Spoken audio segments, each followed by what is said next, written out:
सीधे आपको बेंगलुरु लेकर चलते हैं, जहां पर वोटों में धांधली के खिलाफ कांग्रेस की रैली और कांग्रेस अध्यक्ष राहुल गांधी रैली में शामिल हुए और रैली को संबोधित भी कर रहे हैं। और क्या कुछ कह रहे, चलिए सुनवाते हैं।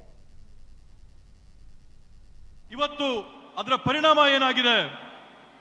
हमने पता लगाया तो पता लगा कि 1 करोड़ नए वोटरों ने वोट किया विधानसभा में।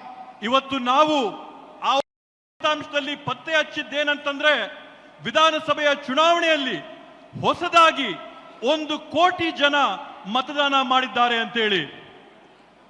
1 करोड़ नए लोग जिन्होंने लोकसभा में अपना वोट नहीं डाला था, जादू से ये विधानसभा में वोट डालने निकल आए।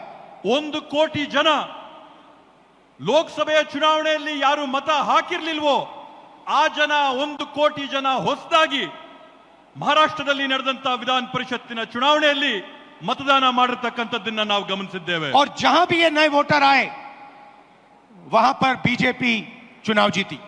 ಅದರ ನೇರವಾದಂತ ಪ್ರತಿಫಲ ಏನಾಗುತ್ತಂತಂದ್ರೆ ಆ ಚುನಾವಣೆಯಲ್ಲಿ ಬಿಜೆಪಿ ಪಕ್ಷ ಜಯನ ಸಾಧಿಸುತ್ತೆ। हमारे गठबंधन के वोट कम नहीं हुए। ನಮ್ಮ ಒಂದು ಮೈತ್ರಿಯ ಫಲಿತಾಂಶದಲ್ಲಿ ನಮ್ಮ ಮತಗಳ ಸಂಖ್ಯೆಯಲ್ಲಿ ಯಾವುದೇ ಒಂದು ಚೂರು ಕೂಡ ಕಡಿಮೆ ಆಗಿಲ್ಲ। जितने हमें लोकसभा में मिले उतने ही हमें विधानसभा में मिले। ನಮಗೆ ಲೋಕಸಭೆಯ ಚುನಾವಣೆಯಲ್ಲಿ ಎಷ್ಟು ಮತಗಳು ನಮ್ಗೆ ಸಿಕ್ಕಿತ್ತೋ ವಿಧಾನಸಭೆಯ ಚುನಾವಣೆಯಲ್ಲಿ ಕೂಡ ನಮ್ಗೆ ಅಷ್ಟೇ ಮತ ಸಿಕ್ತು। और सारे के सारे जो वोटर बढ़ाए गए वो बीजेपी के खाते में गए। ಆದ್ರೆ ಹೊಸದಾಗಿ ಏನು ಮತಗಳನ್ನ ಪಟ್ಟಿಗೆ ಸೇರಿಸಿದ್ರೋ ಆ ಎಲ್ಲಾ ಮತಗಳು ಕೂಡ ಬಿಜೆಪಿ ಪಕ್ಷದ ತೆಕ್ಕೆಗೆ ಹೋದಂತಾಗಿದೆ। उस दिन हमने डिसाइड किया कि कुछ ना कुछ दाल में काला है।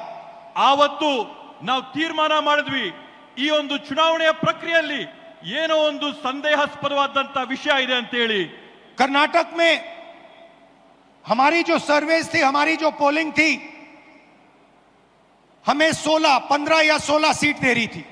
ನಮಗೆ ಕರ್ನಾಟಕ ರಾಜ್ಯದಲ್ಲಿ ಲೋಕಸಭೆಯ ಚುನಾವಣೆಯ ಸಂದರ್ಭದಲ್ಲಿ ನಾವು ನಡೆಸಿದಂತ ಆಂತರಿಕವಾದಂತ ಸಮೀಕ್ಷೆಯಲ್ಲಿ ಖಚಿತವಾಗಿ ನಮಗೆ 15 ರಿಂದ 16 सीट ಬಂದೇ ಬರುತ್ತೆ ಅಂತ ವಿಶ್ವಾಸ ನಮಗಿತ್ತು। हमारी पोलिंग के मुताबिक 16 सीटों में हम आगे थे, हमें जीतना था।